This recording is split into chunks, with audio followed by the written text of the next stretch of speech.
ज्ञानानन्दमयं देवं निर्मलस्फटिकाकृतिम् आधारं सर्वविद्यानां हयग्रीवमुपास्महे.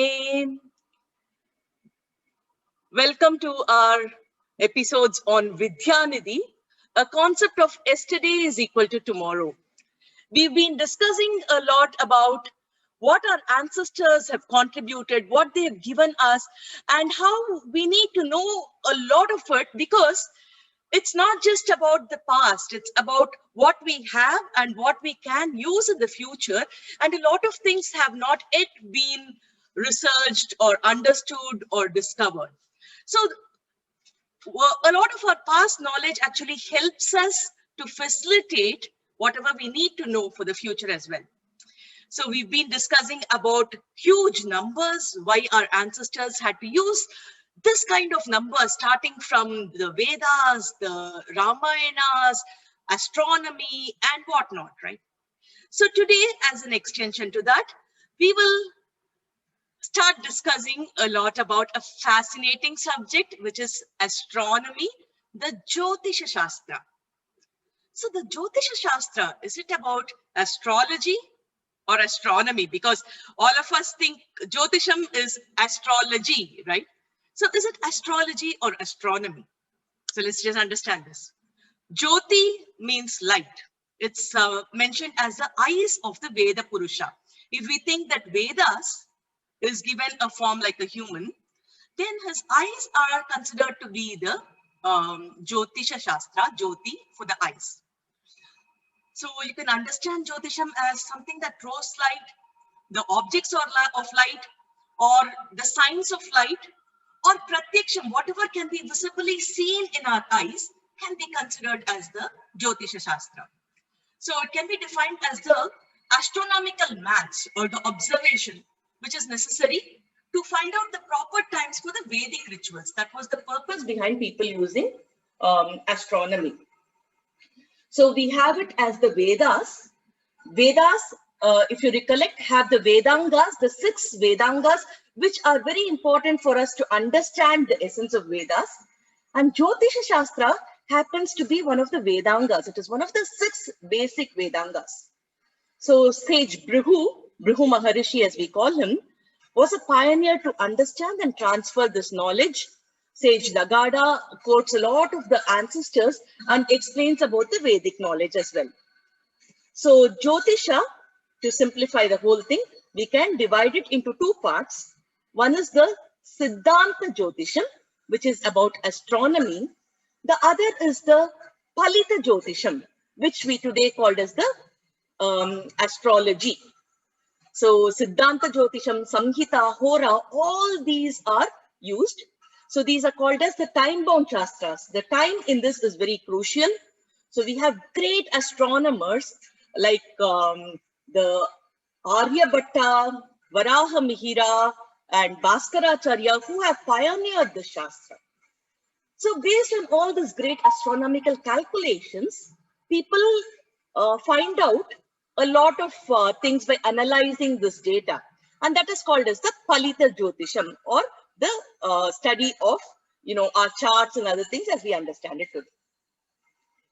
So a lot of words in Sanskritam have a lot of profound meanings, as we've been seeing for a long time now. So in Sanskritam, we call the planets as grahas. So what do we actually mean by grahas? Are the planets and grahas the same thing? Are we speaking about different things? So how do we understand this concept? So if you observe, the planets are not the same as grahas. Grahas are understood as grihyate iti grahaha. Grihyate iti grahaha means something that grasps, something that, attracts is called a graha. But how do you define a planet? So planets are the celestial objects, and we say that there are 9 planets. And we also explain that there are 9 grahas.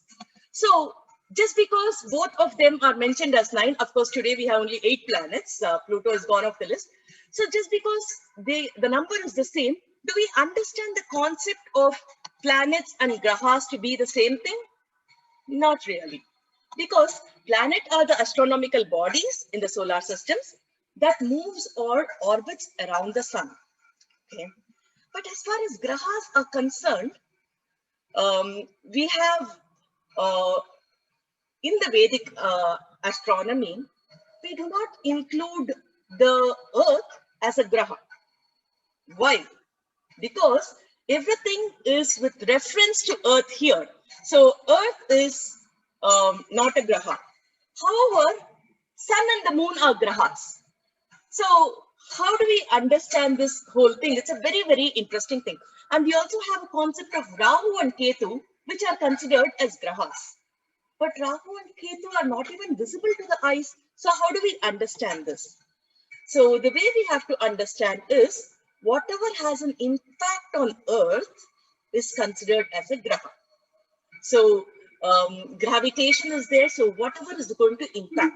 So the sun has the impact on Earth, it's a graha. Moon has an impact on Earth, it's a graha.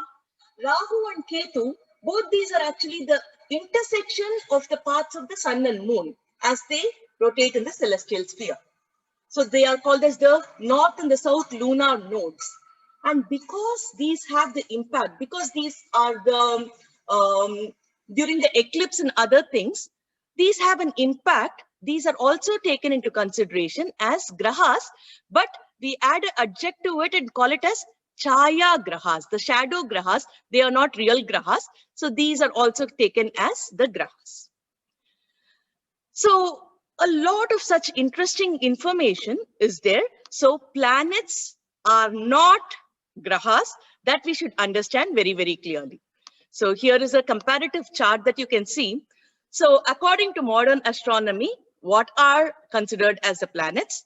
And according to Vedic astrology, what are considered as the planets? And depending on this, a lot of changes, because this is a very basic understanding. Because of this, a lot of different things emerge actually. So once we understand this concept, we can understand how this makes a difference in a lot of things going forward. Now, sun is in the middle. The sun holds the earth and the celestial regions. The sun is the attracting power of all the heavenly bodies. So this is a beautiful explanation mentioned in the Taittiriya Samhita, where we mention about the sun being the center of the solar system. This was not known for a very long time because Taittiriya Samhita means during the Vedic period. And as we know, Vedas are time immemorial, it's been there eternally. So sun being the center, the heliocentricity of the sun was always known to us. Now, because of the heliocentricity, a lot of things could be connected and understood. For example, the sun, the features of the sun, what is the attraction, the gravitational impact because of the sun. And we also explained a lot of uniqueness about each of the grahas that's there. For example, the Mars is called as the Bhaumi Putra, because it is very close to the Bhumi Putra. And if you notice the Navagrahas in any temple, you will see that sun is in the middle, which is a very, very surprising thing. How even the normal people who were not astronomers worshipped the sun, and it was a known fact that sun is in the middle and all the other planets surrounded the sun. So this was a very, very interesting thing. And if you look, we color-coded the Navagrahas in our temples. And these color codings also had a lot of significance. For example, the color of the Bhauma Graha, which I was talking now, Mars, is always been red. So why was it red?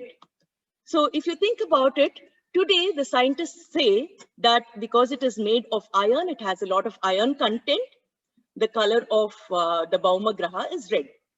But then a name given to the Mars itself is called Lohita. Lohita means it's made of iron, and we also make the Navagraha in the temple wear a red color cloth. So a lot of significance and awareness is brought when we try to connect the dots and understand the concept holistically. Similarly, Shukra means it's the brightest planet.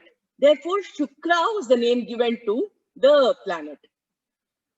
Jupiter is called as Brihaspati because of its size. Brihat, all of us know, is huge, right? So Brihaspati was because the planet is huge. Shanaihi charati Shanishwaraha. Though Saturn is called as Shanaishcharaha. It is not Shanishwaraha, Shanaishcharaha. Shanaihi means slowly. Okay. Now, Saturn takes a very long time to go around the sun. It takes around 30 years to go around the sun. So, all the planets were named based on the qualities that they inherited. And we knew about the heliocentricity, we knew about these planets, and a lot of these interesting things were revealed to us. Now, one other very interesting thing is that the oral tradition has been transferred to us for many generations, and Vedas mention a lot of these things. So in Atharva Veda, there is a sloka, which there's a mantra which mentions that the color of the mud in moon is black. Now, when the recent exhibit was there, Sri Mukur Lakshmi Narasimhachar, a very well-learned scholar, visited the Kalahari Deserts exhibit somewhere.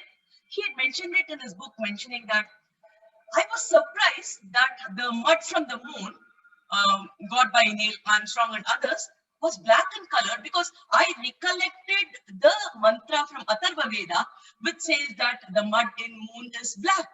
So how did our ancestors know about all this? How did they know the color of the mud in moon was black? Now, a lot of such interesting things. People were debating recently whether there was water in moon or not. But now, if we look at the Vedas, it is mentioned as Jalavat Chandrama. Moon is a body of water, just as how we say that sun is a body of fire. Moon is mentioned as a body of water. So there's no question for us whether moon has water or not. Water has to be there in the moon. Similarly, I was mentioning about Shanaishcharaha, Saturn, right? Saturn is mentioned as a Shaitya Graham. It is a freezing Graham. So it's supposed to be very cold. So all these things are mentioned. Buddha has a lot of iron in it. And these kind of interesting things make us think that what are some of the points that we are missing out? Now, some things that we actually miss out are the cyclic aspect of the planets that is mentioned. We believe that our timing actually goes through a cycle, time is cycle, unlike the past, present, future that we are used to understanding now. The time mentioned in our scriptures has been cyclic. So what do we mean by cyclic is that because a lot of events keep happening over and over again, like today the sun rises, tomorrow morning sun rises again. We have seasons which is repeated periodically every year again. We have events which again go through a cycle. So a lot of these things are cyclic. So we believed in the concept of Kala Chakram. The time is always been cyclic. It goes in a particular pattern. And I will discuss a lot about these patterns as we go forward.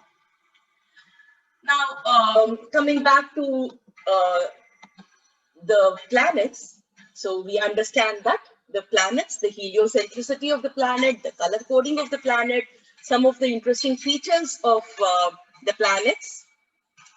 And if they had to know about all this, a basic knowledge that was required was about the gravity. So did our ancestors know something about gravity? Because gravity, as we understand, was found by Newton when the apple actually fell down, right? And then many of our astronomers have spoken in great detail about gravity.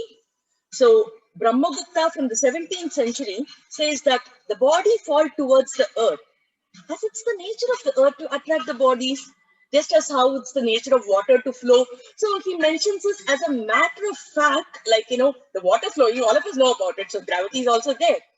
So Varaha Mihira explained it even more clearly, in the sense that he says that all the bodies are stuck to earth. Similarly, even the heavenly bodies have their determined spaces. And all these because of the Gurutva Akarshana Shakti. That was the term for gravity that was used in our ancient scriptures. Gurutva Akarshana. Akarshana, all of us know, is attraction. Sun is considered as a guru because, all the objects get attracted to him. Guru is like a master. So everything gets attracted to it. So Gurutva Akarshana Shakti was the reason for all the planets to be in that particular place. So we don't have to get confused between this Gurutva Akarshana Shakti and the Guru as a planet. That's not the discussion here. The master planet which attracts everything is called as the Gurutva Akarshana Shakti of the sun. So, in fact, a lot of words have similar meaning which represent the sun god, like the Dinakara, the Bhaskara. So, he is the center who attracts everybody else. So, this Gurutva Akarshana Shakti has been mentioned in the Surya Siddhanta. Now, Surya Siddhanta is a very, very interesting thing. All of us know about the Yugas concept, which we discussed earlier. We have the Krita Yuga, the Treta Yuga, the Dwapara Yuga, and Kali Yuga. Ramavatara happened during the Treta Yuga. And Rama's wife was Mandodari. Ravana's wife was Mandodari. Mandodari's father, Mayan, is supposed to have written the Surya Siddhanta. Surya's representative revealed this knowledge to Mayan, and Mayan had documented it. And this precise on astronomy, which is supposed to be the Treta Yugam time, is mind-boggling because it is about advanced astronomy. We have to be an expert in astronomy to even read this book and understand the contents of the book. So much of information is given, and it will be surprising for us to know he has mentioned about advanced equipments for astronomy in that book. So he's explained about gravity, he's explained about the different mandalas that is existing here, and a lot of in-depth knowledge, which is extremely scientific, is mentioned in the Surya Siddhantam by Mayan. So it is one of the pioneering works of our astronomical text, we can say, and it is very in-depth, and we still use it. But the dating of this by the current people have been, relatively recent. But our traditional scholars say that it is Treta Yugam. And there is one person by name Nilesh Oak who has done a lot of scientific study based on the planetarium software and everything. Where he explains that based on all the events mentioned in the Surya Siddhantam, the timing is definitely not before 14,500 years. So that is something which is very interesting. So 14,500 is a very long time for us to go back and understand it. So Guru Pravina, your audio. It is the Surya Siddhantam, which gives a lot of details about the advanced equipments that was used in our astronomy. So we can date it back to around 14,500 years. That is what Nilesh Oak has mentioned based on a scientific analysis of different planetary positions, the events that have been mentioned in the scripture. So with all these inputs, we had so much of information, so many equipments that was there in the traditional scriptures. Can everybody else please mute it? I'm able to hear some additional noise. So after this, Bhaskaracharya has mentioned in the Siddhanta Shironmani about the Akarshana Shakti. And Kannada Maharishi, who is known for his outstanding contribution to explaining about the atoms, he has mentioned a lot of things which has been mentioned by Newton as his laws. So we have a lot of such details, and the sources of where it is available also mentioned in our scriptures. So let's just have a look at some of these interesting things about gravity that we've always had. So if you look at this, we have the Surya Siddhantam, which is what I mentioned, which says that because of the Dharanatmaka Shakti, Earth is standing firm in the space without falling away. So Dharanatmaka Shakti is the gravitation. And Varaha Mihira, as I said, explained it in no uncertain terms that it's an experience of everyone that any part of Earth, that the flames of the fire go up and the objects that are thrown come down. So it is all about gravity. And the Siddhanta Shironmani that I mentioned again explains not only about the gravity on Earth, but also about the heavenly bodies that is there. And to top all this, Sri Adi Shankara has explained about the Prashnopanishad. Upanishad means it is part of the Vedas. In his commentary on the Vedas, which means this text is existing in the Vedas, Sri Adi Shankara has mentioned that the Earth attracts all the things and it keeps it here. And he says it connects to our breathing also, our prana shakti. Adi Shankaracharya says that you breathe in and breathe out. This breathing out of air also happens because of gravity. Otherwise, you will not be able to breathe out at all. So this is a very interesting thing about the gravitation that is mentioned. And I was mentioning about the Kanada Maharishi. His text is very amazing. Kanada itself means atom because of his passion towards atoms. Anu, as we call in Sanskritam, or Paramanu, he was called as Kanadaha. And he's a pioneer in the Vaisheshika Darshana. He has mentioned a lot of things in his scriptures and in his Siddhantas. Here, if you observe, even the Newton's third law was mentioned by Kanada Maharishi in 6th century as per the current dating, but we say that he's even prior to that. So Kanada Maharishi has explained a lot about the different laws.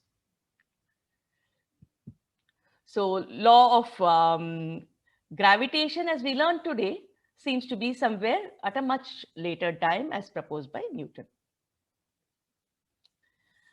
Now people are getting aware of it. In fact, the former ISRO chairman, Sri Madhavan Nair, said that the water on the moon, Aryabhatta knew about it. The gravitational force was also mentioned much ahead by Bharatiyas. We also knew about metallurgy, algebra, astronomy, maths, architecture, astrology, etc. And he says a very, very important point that for their Chandrayaan mission in the ISRO, Aryabhatta's equations were also used. So that's a very, very interesting confession that these have been so useful. And what we think as the past knowledge has been used very recently as well. So the concept of magnetic Earth. The Earth is in the form of a magnet, and this was found out recently. I told you we knew about a lot of attributes of all the celestial objects, right? So how would we leave out Earth? So we knew that Earth had this magnetic capacity, which is mentioned in the Aitreya Brahmana. Now here comes a very, very interesting thing, which we have to admire based on our ancestors' knowledge. Now, we have our calendars. In our calendar, we say that a month has 30 days. Now, why can't we have a month which has 20 days? We say there are 7 days to a week. Why can't I have 10 days to a week? So a lot of these basic questions are there. Is that right? Now, what is interesting is that all these basic questions can be understood if we understand the astrology, the calendar, the cosmic calendar, which was mentioned by our ancestors. Now, Dina or day has been explained as a duration from one sunrise to another. So that's what our scriptures say. It's not at 12 midnight that the day changes, but from sunrise to the next sunrise is considered as a dina, divasa, or day, as we call it today. That's why Suryan is called as the Dinakara, the maker of the day. So that is Dina. It's the solar day. Similarly, we have a concept of moonrise. So moonrise to moonset, right? So that is called as a tithi or a lunar day in Sanskritam. Now, all of us know that the moon has its cycle where the moon waxing and the waning phase is there. So 15 days from the new moon to full moon, waxing to the waning, it's called as the Shukla Paksha, and the other 15 is called as the Krishna Paksha. Therefore, the moon cycle, where it covers this entire range, is called as the 30 Tithis, or it's called as a month. So it's the Masa, moon. So moon takes 30 days to cover. It will be approximate depending on various factors. So 12 such lunar masas make up the year for us. Or that could also be based on the Surya's 365 days for rotation.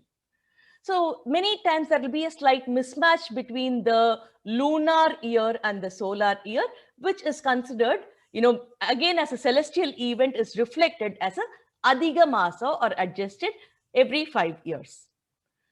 And very, very interestingly, we see around 6,000 stars in the sky, but we consider only 27 names of the stars for the lunar month. Why is it so? Because we take only the stars that the moon orbits, which is close to the moon when it orbits around the earth. So these 27 stars are taken as the key stars. And very interestingly, the naming convention, the brightest star near which we see the moon is considered as the nakshatra of that day, like Ashwini, Bharani, Kartikai. So if the moon is near the Kritika nakshatram, then we call it as Kartika. So similarly, if the Paurnami happens or the full moon happens to be on that day, we call as that particular month. So everything is a reflection of what happens in the cosmos, which comes to our calendar. So that is why when we do Sankalpa, we mention about the Tithi, the Nakshatra, the Vara, Yoga, Karana, everything. And the Panchangam that we have in our house reflects all these beautiful things. We have 6 seasons based on this. We have the Kala Chakram based on this. So the Dhruva Nakshatram is considered as a pole star. And all these are nothing but the reflections of what is the celestial calendar. So if we notice here, so the moon going around the earth going around the sun, all these are what is reflected in our Panchangam or the calendar. So this will explain to you the connection between astronomy, astrology in our Jyotisha Shastra. So we knew the importance of solar energy. Sun is the giver of energy to all of us. So we knew about the importance of sun god from our Vedic times. And very interestingly, sun god is depicted as having 7 horses. Now, why is he having 7 horses? And I also said that everything is cyclic here. So sun god is depicted as a Eka Chakrin. He has a name called Eka Chakrin. Why is that? We know that there are 7 colors, right? Vibgyor. So Vibgyor, every color is depicted with a horse in the sun. And he's Eka Chakrin because he travels at that speed. And did we just know about the 7 colors of the Vibgyor? There is a beautiful sloka that explains Suryasya Vividha Varnaha Pavanena Vikatitaha Karaha Sabre Vyati Danu Samstanaha Ye Drishyante Tad Indriya Danuhu. So the concept of rainbow is also explained, saying that, when the multicolored rays of the sun are dispersed by the wind, then a beautiful bow, which is called as the Indradanu, is created, which is a rainbow of 7 beautiful colors. And what about the rising of the sun and setting of the sun? Did we have clarity about that? We, of course, knew that sun was neither rising or setting. It is only our perception. So this again is explicitly explained in a sloka in Vishnu Purana. Naiva astamana markasya, nodaya sarvada smritaha. So there is no rising, no setting for the sun. And all of us have heard of stories when we were little kids, like, the Rahu swallows the moon, and that's why the eclipse is created and all that.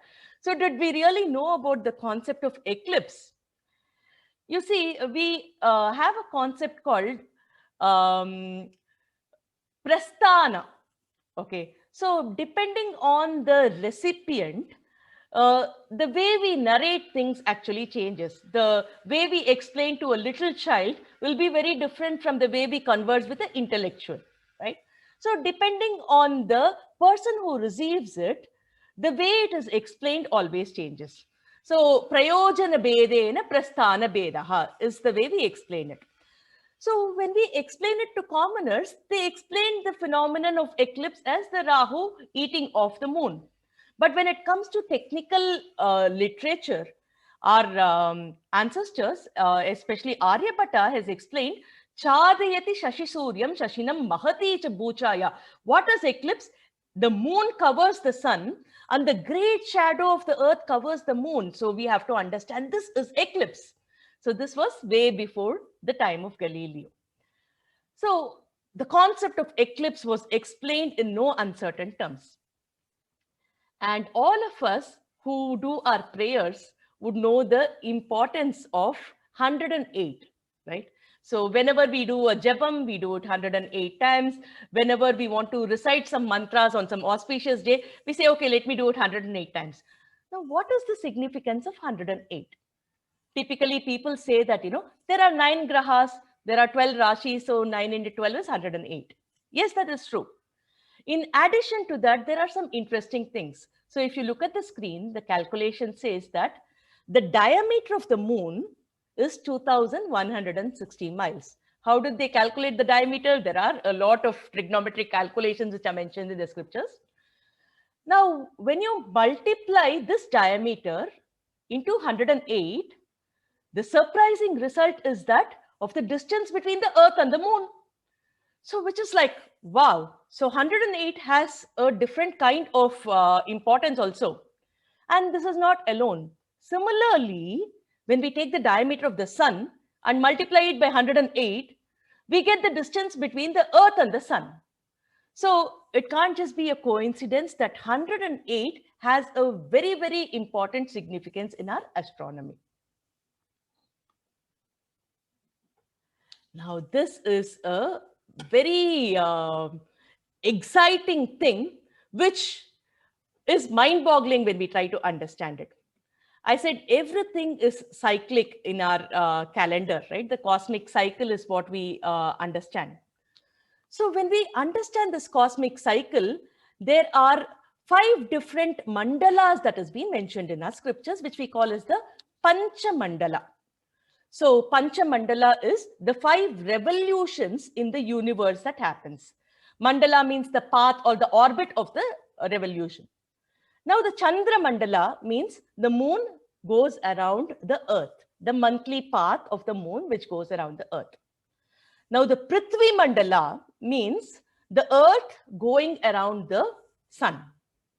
We also have a concept of Surya Mandala, where the sun goes around its mother galaxy, which is the Akasha Ganga. This is mentioned in Aruna Prashnam, where it is said that there are many suns. So 8 suns are mentioned, and the 8th static sun is where all the other suns derive their energy from.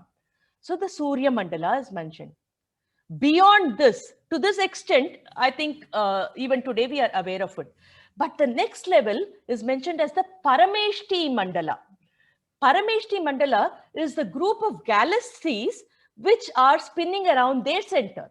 So Parameshti Mandala are different groups of galaxies.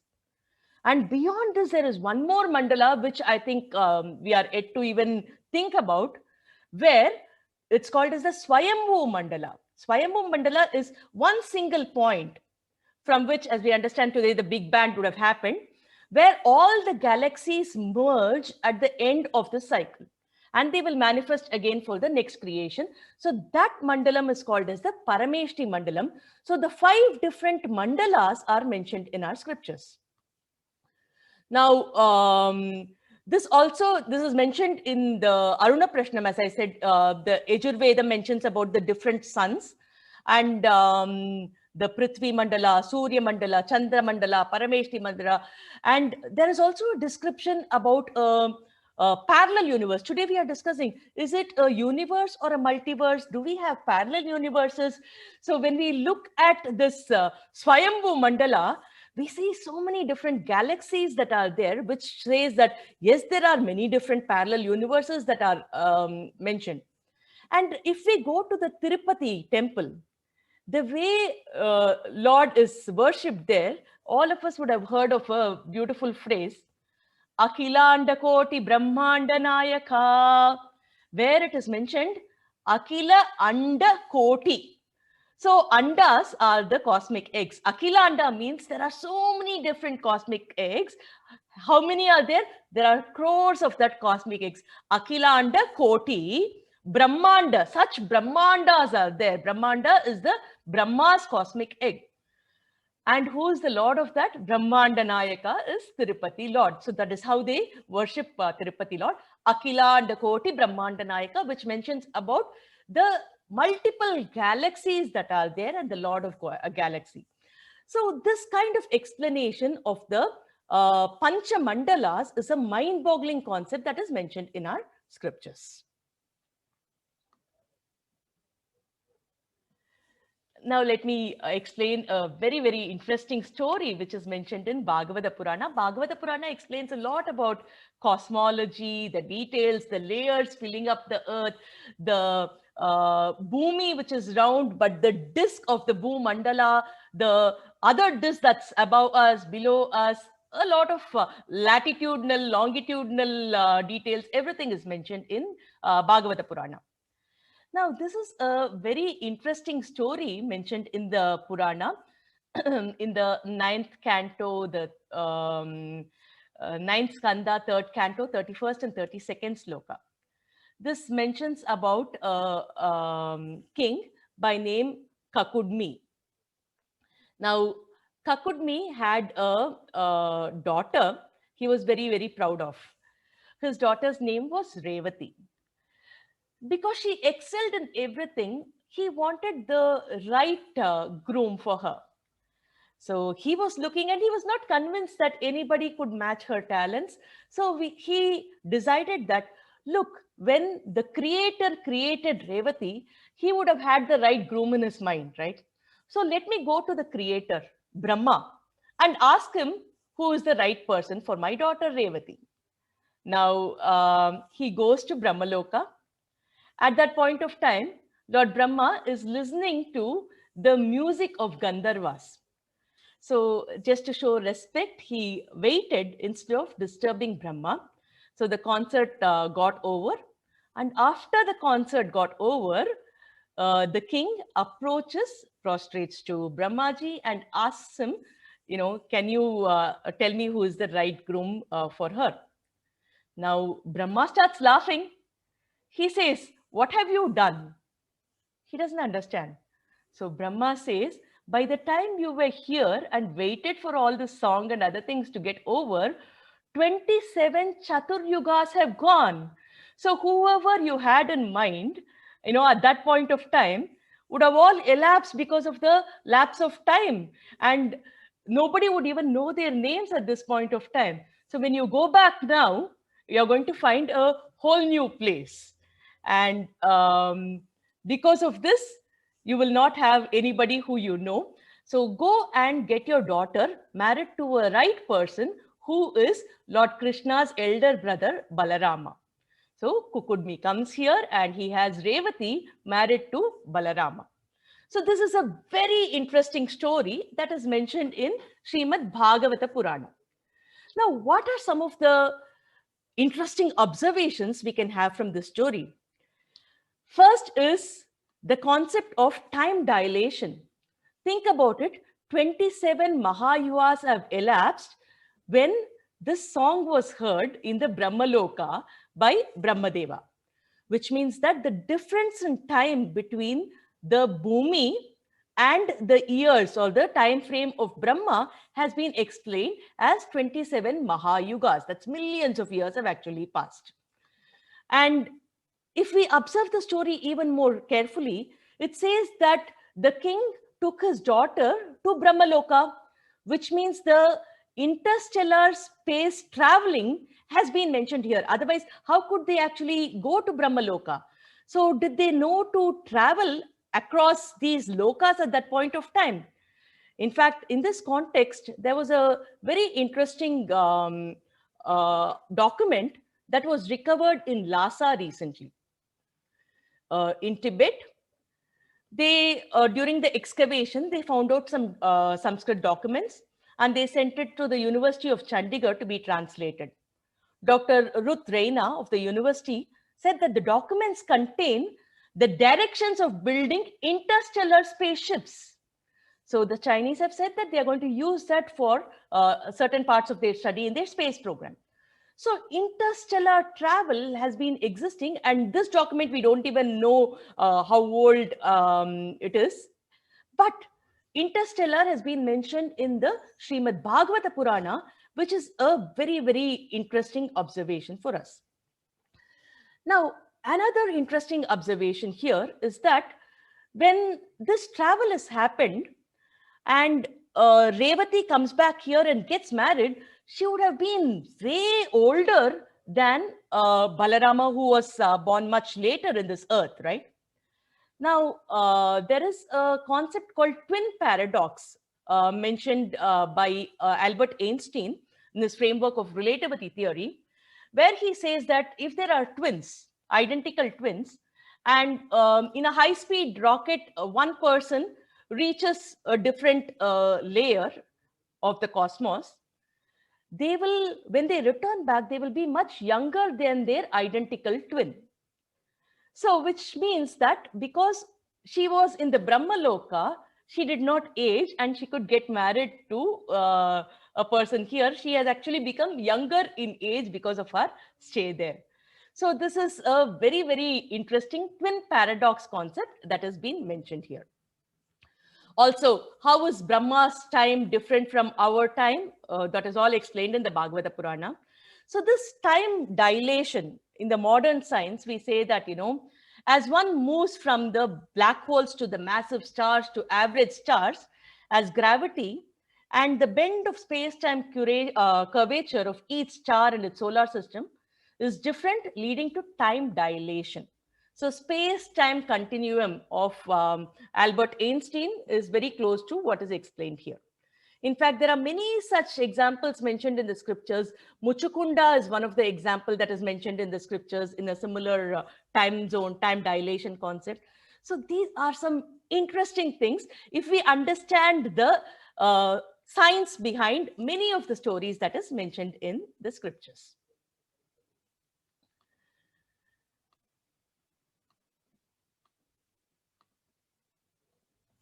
Now, this is something that we are all familiar with during our wedding. So when a person gets married in our culture, usually it is a practice to show the sky and say, look for the Dhruva Nakshatra first. Beyond that, can you see the Saptarishi Mandala? And in the Saptarishi Mandala, there is Vashishta, Arundhati. So see the Arundhati and then stamp on the stone. So these are some of the things that is done in the scriptures. Arundhati, Ambi Midiche, Arundhati Pata is what they say in Tamil. Now, how do we understand this story and how is that related to us? A very deep concept. If you observe the figure that is here, you see the Ursa Major or the Great Bear. And you see this is called as the Saptarishi Mandalam. Big Dipper Saptarishi Mandalam is what we call it. Here in this curvature, you will see the Arundhati and Vashishta Nakshatra. They are a very pious couple and we are asked to see them during our wedding. Now, why specifically this particular nakshatram is mentioned? Because Arundhati is supposed to be a person who is pure. We have to adhere her during our life. She's a worshipable person. A lot of great things are mentioned about Arundhati across scriptures. And sage Vashishta, we of course know he's a guru of Lord Rama's lineage itself. So Arundhati Vasishta are supposed to be the ideal pair. Now, when we look at it scientifically, we understand that Arundhati Vashishta Nakshatra is actually a twin star in this Big Dipper constellation. Now, what do we mean by twin star is that there are only two stars. Usually when we say star, it is it is a group of stars which are together. But when we look at the Arundhati Vashishta Nakshatra, they happen to be a twin star. The twin star, usually what happens is that it will be one big star and the other star will keep rotating the big star. But in the case of Arundhati Vashishta, what happens is both of them seem to rotate each other. So it's a very, very unique observation which our ancestors have done. They've observed the way Arundhati and Vashishta Nakshatra are there, and they have explained to us saying that you both are getting married. It is not about one person dominating and the other person going around this person. It is about mutually complementing each other. Therefore, be like the Arundhati Vashishta Nakshatra. So this is the wonderful explanation that has been given by our ancestors. And it is the Arundhati Vashishta Nakshatra. That's the way we call the nakshatra itself. We don't call them just the Arundhati Nakshatra. It is the Arundhati Vashishta Nakshatra. And this is the place where it is mentioned.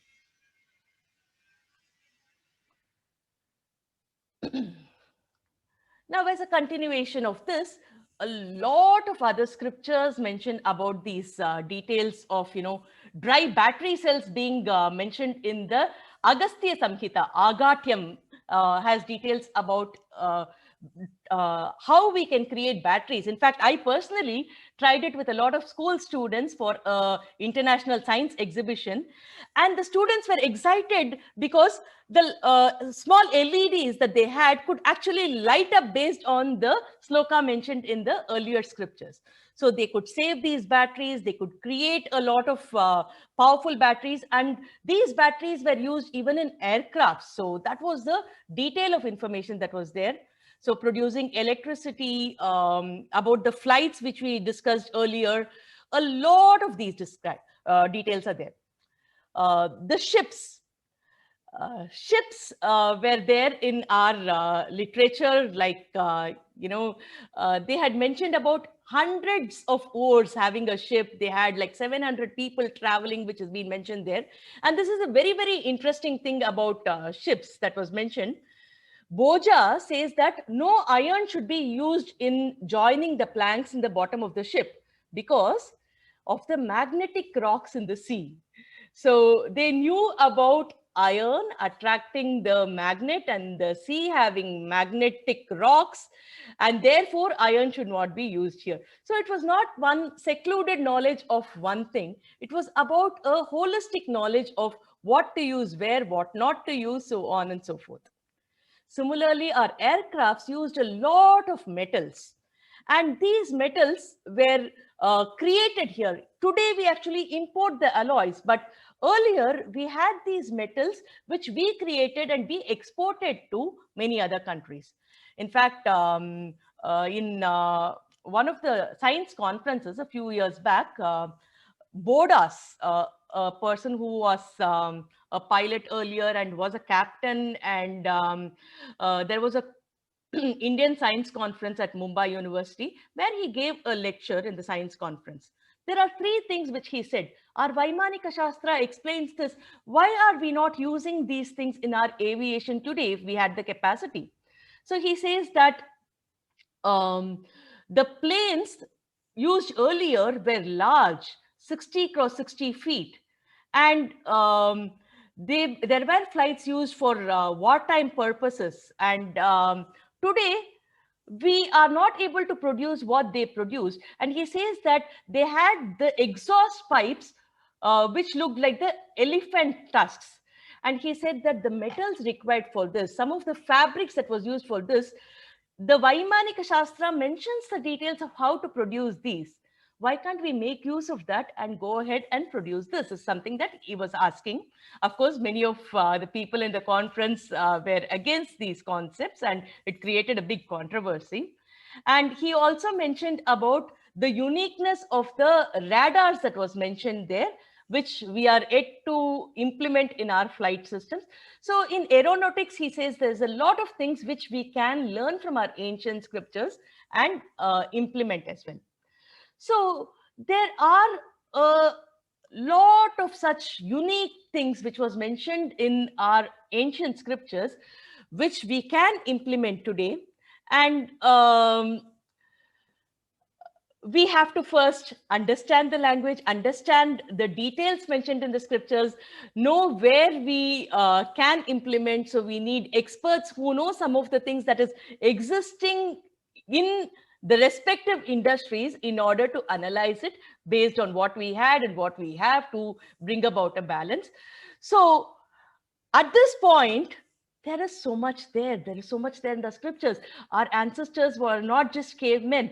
Rishis actually mean people who are skilled in a particular field. And our rishis excelled in a lot of things. And it came as a Maukika Parampara. So a lot of things were told orally, and people there could grasp it. And as I said, it is Prayojana Bedena Prasthana Bedam. Depending on the recipient, they customize the details. So in many places, we may not find the steps as we understand today, because their students, their Shishyas, would have understood just the moment the Acharya started explaining something because of their intellectual maturity. So how do we understand these steps with the current background that we have? So how do you infer this? A lot of deep thought, research, analysis, understanding is required for us to understand where they are coming from. We'll have to be in the place they are, take the mindset in which they would have used it in order to understand it. So one thing I would like to tell here is that just because it does not match the pattern in which the modern science explains about things, does not mean that this is not as scientific or anything like that, because they had a different life, they had a different pattern. So we can't force fit it to the current understanding that we have. We have to go there and understand based on the richness of what they've explained to get the complete benefit of what was there. So with this, let me open up for any questions that's there, and we can discuss. Madam, this is Raghavan from Chennai. I am coming through my daughter's name, Vidya, it is there. Okay, Ji. I am your very sincere and very much benefited patient of Mr. Narayanan. Namaste, Ji. Yeah, okay. And only one question may not be so relevant to whatever you've been telling, all these concepts. You still can reserve the answer to a later time if it is required. The one question is lingering in my mind. You see, Lord Krishna talked Bhagavad Gita and Mahabharata. Vyasa wrote all these things. And Valmiki wrote about Ramayana. And Vyasa, Krishna talked to Arjuna in privacy. And how Vyasa could get all the information line by line from this Mahabharata, what Krishna told. How Vyasa is able to communicate to the world? Is one question. Another one is Valmiki wrote about Ramayana, in which he describes the completely intimate language or the even messages between Rama and Sita privately talked.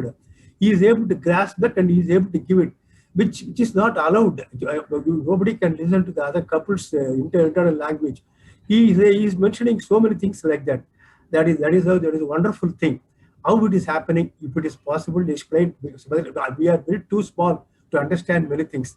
And one more last, finally, you can reserve the answer later if the time permits. The Kambar, they say Kamba Ramayana, is Kambar say. Our people, so many Tamilians, etc., they are talking about, of course, who are believers, they talk about Kamba Ramayana, everything very fine. They talk in detail how Kamba has projected Ramayana, everything.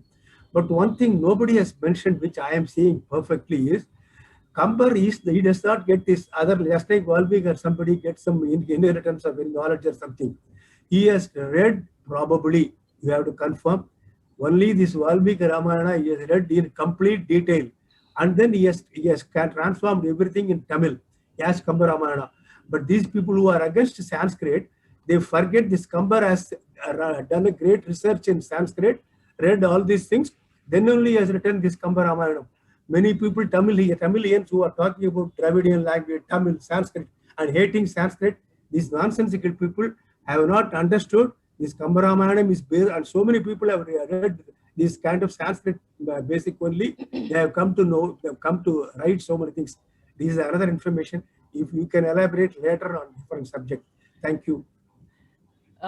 Sure, Ji. So there are a few things that you asked here. Initially, like how did others have an access to what was happening there? There are great sages who have access to everything that goes on in every place. So they had these special powers which they could inherit. So sage Valmiki was blessed with this power, which is mentioned in the initial part of the Balaganta of Ramayana, where Brahma says that you will be given access to the entire life of Rama, based on which you can document his life.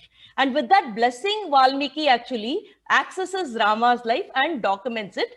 And it is mentioned in Ramayana itself. Therefore, it is clear that Rama would, of course, know that his life has been accessed by Valmiki Maharishi. It's something like writing a biography of another person by getting access. But here, they could get pratyaksha access because of their spiritual powers.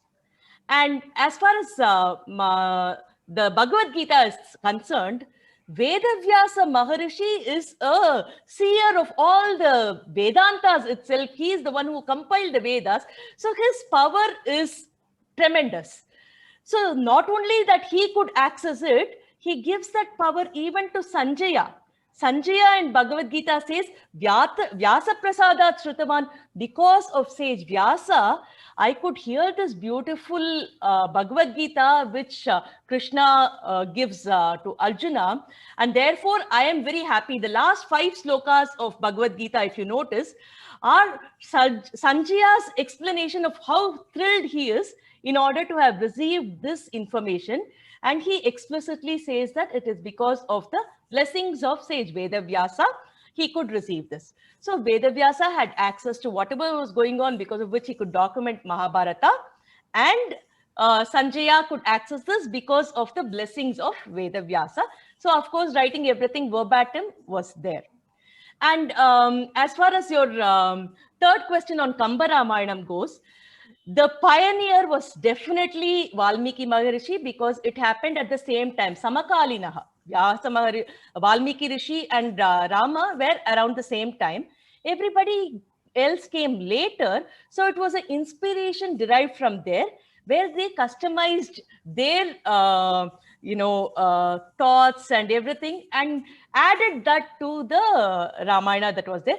That is why Valmiki Ramayana is taken as an itihasa, while everything else is given the status of Ramayana, but it is not considered as a historical documentation. That's it. Dhanyawad.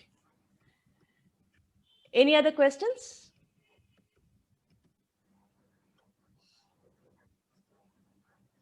Any questions, discussions?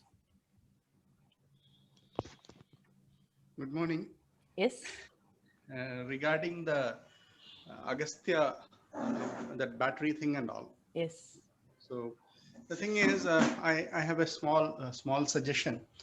It is not exactly a question, I would say, but it's a small suggestion that when we are saying about this Agastya and all, Agastya Muni or Bharadwaja Muni, and they are saying of these things, I think a small reference to the dating can also be done, so that people can understand that how earlier this thing was done. So I felt, because when I was seeing that slide, a small thing, if we can put something like a dating, even though if it is not the BC or AD that we are known to, but some time around which this was done, that would give a great impetus that how advanced we were once upon a time and which times. Sure, Dr. Nishant. A timing there will definitely help. But the reason I have put the timing in some of the slides, as you notice in the Newton slide and all, I had put the date timing. But sometimes what happens is there is a huge clash between the timing that is mentioned as per our scriptures and the current timing that is mentioned by the Westerners. So there is this constant conflict that happens, and then our focus gets diverted to, why that conflict arises and how do we resolve it rather than what exactly is mentioned there. So as far as we go, it is a lot of things that have been mentioned in the oral tradition by our ancestors that documentation might have happened at a later time. If I take myself as an example, the details of Bhagavad Gita, the names of Krishna and Bhagavad Gita first came to my mind around 2006 or 7. That's when I wanted to actually create it as a book. But then time passed, I gave lectures here and there. And then 2-3 years back, I started giving a series in the web. And I'm yet to document it as a book, which might take me other 4 or 5 years. I don't know. So is it right to say that only when I've written it down as a book, these thoughts have actually come? Not really. The first time, a decade back when I started thinking about it, these thoughts are already there. Similarly, the Vedic knowledge which are orally transferred have been there from that time. And because it was an oral tradition all the way from the rishis, generations after generations after generation, they did not see any reason to document it or write it down. But then at some point, people started writing it down. And today what happens is only when it was written down in a scientific manner, that is taken as the dating of that particular document. So Agastya Maharshi would have given it at some point of time, and then this documentation would have happened by any of his Sishyas or somebody in their lineage at a later time giving his name. So we can't take that as a consideration, right? Today, even in fact, Bharadwaja Vaimanika Shastram, Bharadwaja Muni was Dronacharya's father. But now we are dating it somewhere in the Kali Yugam. How is that possible? So these kind of challenges happen when we start dating it. So we will still do it. We will say traditional date and the current date, but we have to understand that the oral tradition is beyond these datings for us to give the complete picture of the traditional wisdom.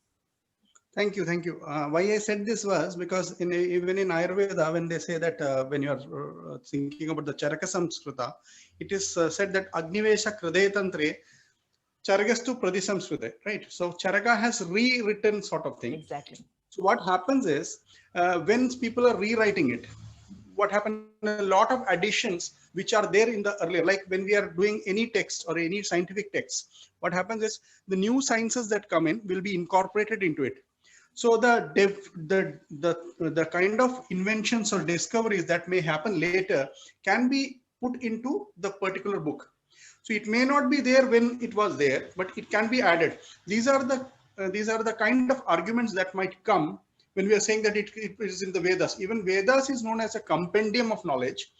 It was not something, but when it is passed on orally, a lot of things can be added to it. Orally, like when I'm saying something that I've heard from you, I can add something that I have to my children.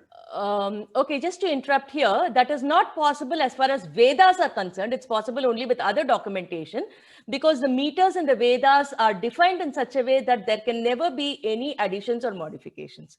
So I spoke about this in the very first lecture that we had, where the Samhitas will not permit even a difference in the pitch, leave alone adding or reducing things. So if it is there in Vedas, it means that we knew about it. That is the ultimate authority.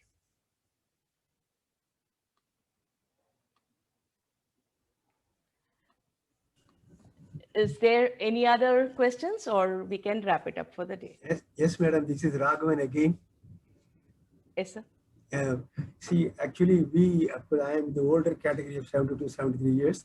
And we older people, we have realized how we wasted our time. We are hearing a lot of spiritual things and Upanyasams, everything. Most of the Upanyasams are done by males and that to senior people. Here, a young lady is doing so much research and communicating so many information. I really admire and appreciate you on behalf of others. It's a great work you are doing. I don't know how much we are indebted to you. Anyhow, whatever, etc., you're opening the channel through book or anything, we'll try to know more before our life ends. And I don't know how we are going to communicate to our children or younger grandsons, because nobody listens to us. They listen to the cell phone or the laptop. They don't listen to, they say, oh, you old people love something. You talk some kind of old things. No, we don't want to follow. How we are going to transform to these youngsters, I don't know. Anyhow, that is not my business. You are all there. Thank you so much. It's a great job you are doing. My full appreciation, whatever way we can cooperate with you. It's a nice thing. Thank you so much.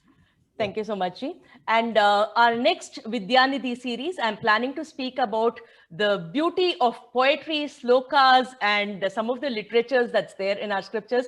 So that will be an awesome, enjoyable thing for all of us. So ensure that you don't miss it. That will happen on the 6th of March. So a month from now, we will have the next session about a lot of these interesting things. Okay. So that will again be the same timing. I will send you the details closer to the next session.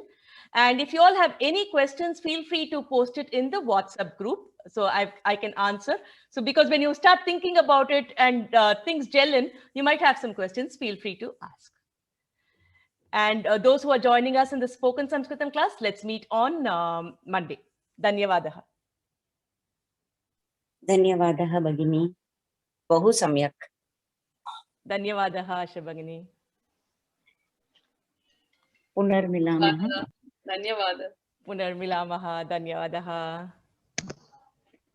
Dhanyavadaha, Pravina. Beautiful. As usual, fantastic. I think Mr. Raghavan has said it all for us. Thank you, sir. Thank you, sir. Thank you.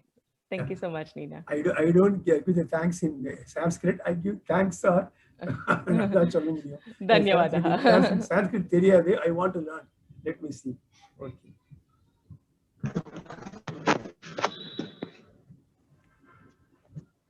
Thank you. Thank you. Thank you. Thank you, Pravina Bhagini. We will see you on Monday morning now. Thank you. Thank you, Anil ji.